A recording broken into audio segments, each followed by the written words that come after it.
Generasi ini memiliki ambisi yang kuat untuk menguasai semua bidang. Akan tetapi, kemampuan interpersonal mereka ada kemungkinan terbatas. Itu juga yang menjadi salah satu sebab rentannya mereka mengalami gangguan kecemasan dan depresi, apalagi karena mereka berhadapan dengan tantangan karir dan finansial yang relatif tinggi.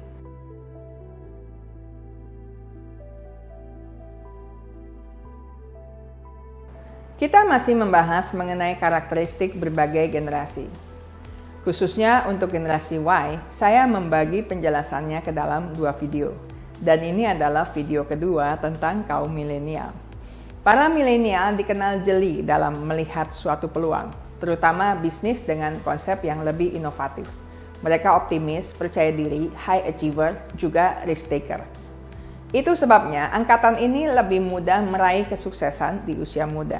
Cukup banyak pendiri startup terkenal datang dari generasi Y. Milenial juga dikenal begitu ekspresif dan open-minded, out of the box, dibandingkan generasi pendahulunya yang masih kaku dan tegas. Masyarakat di generasi ini cenderung lebih berani dalam menyampaikan pendapat. Anggota generasi Y lebih terbuka terhadap perubahan, termasuk dalam pandangan politik dan ekonomi. Karena itu mereka terlihat sangat reaktif terhadap perubahan lingkungan sosial yang terjadi di sekelilingnya. Generasi ini memiliki ambisi yang kuat untuk menguasai semua bidang. Akan tetapi, kemampuan interpersonal mereka ada kemungkinan terbatas. Itu juga yang menjadi salah satu sebab rentannya mereka mengalami gangguan kecemasan dan depresi, apalagi karena mereka berhadapan dengan tantangan karir dan finansial yang relatif tinggi. Di dunia kerja, individu generasi Y relatif lebih berkomitmen terhadap perusahaan dibandingkan mereka yang tergolong generasi Z. Walaupun dalam kehidupan sehari-hari mereka cenderung individualis, dalam bekerja mereka menyukai kelompok atau tim kerja. Mereka menganggap pekerjaan sebagai salah satu prioritas, tetapi bukan prioritas utama. Work-life balance, itulah moto sebagian besar generasi milenial. Mereka tidak melulu mengejar harta, tetapi lebih mengejar solidaritas, kebahagiaan bersama, dan eksistensi diri agar dihargai secara sosial. Mereka menyukai tantangan dan mengejar passion dalam karir. Mereka berusaha menemukan makna dalam bekerja yang sesuai dengan minat, hasrat, ambisi, values, atau cita-cita ideal mereka. Di sisi lain, upaya mengejar passion yang tidak dibarengi dengan sikap realistis mungkin menjadi penyebab utama mereka mudah bosan, bahkan kurang loyal dalam bekerja. Milenial menyukai peraturan yang tidak berbelit-belit, juga menyukai keterbukaan, transparansi, dan umpan balik. Mereka tidak segan-segan mempertanyakan otoritas, serta menjunjung persamaan hak-hak kemanusiaan dan demokrasi.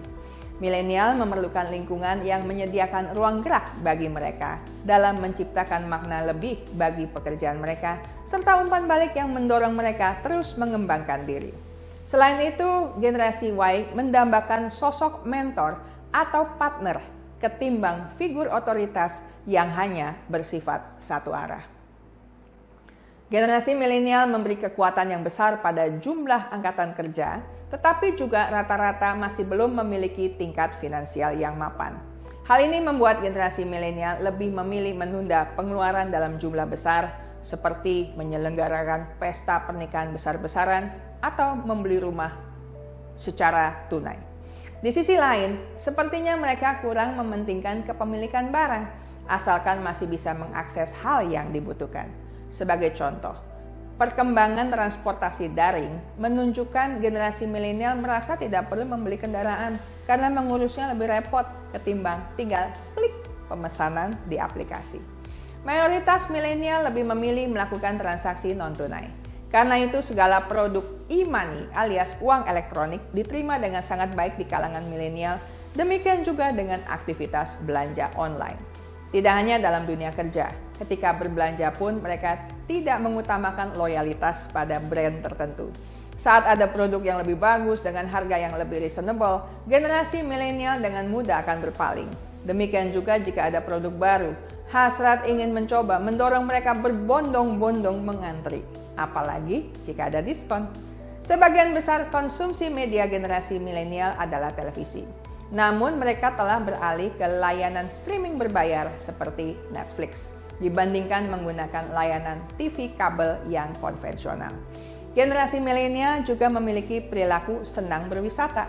1 dari 3 milenial Indonesia liburan minimal 1 kali dalam setahun. Milenial di seluruh dunia telah mengalami gangguan ekonomi yang signifikan sejak memulai kehidupan kerja mereka.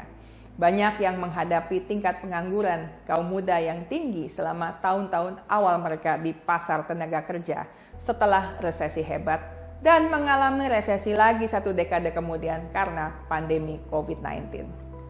Di Barat, individu generasi ini cenderung tidak religius dibandingkan pendahulu mereka, tetapi mereka mungkin mengidentifikasi diri sebagai spiritual. Di Indonesia, kebiasaan beragama masih kuat, tetapi sejumlah orang mulai mengembangkan kegiatan meditasi dan yoga untuk menjaga keseimbangan hidupnya. Di dalam keluarga, mereka yang sudah menikah cenderung memiliki lebih sedikit anak daripada pendahulu mereka. Di negara maju, kaum muda tahun 2010-an memiliki kecenderungan yang lebih rendah untuk melakukan hubungan seksual dibandingkan dengan para pendahulunya ketika mereka masih dalam usia yang sama. Sampai di sini dulu. Kita akan lanjutkan pembahasan mengenai generasi Z di minggu mendatang. Ingat baik-baik, kesehatan mental Anda sangat berharga. Jagalah, pertahankanlah dengan sekuat tenaga.